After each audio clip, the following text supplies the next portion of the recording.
Juri, kā izskatās mežs, kurā tika veikta apsaimniekošana? Mēs te mežā jau esam.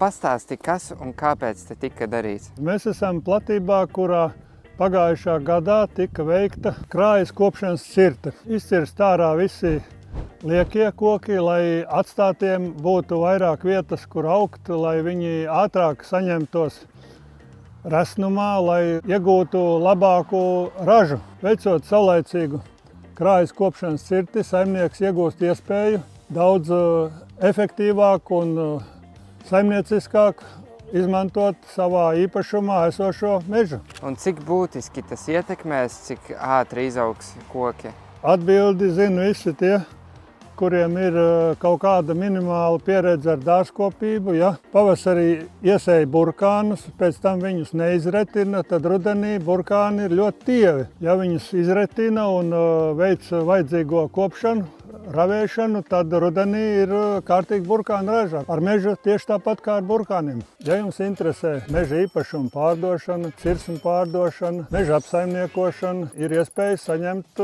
piedāvājumu no uzņēmuma Dižozols.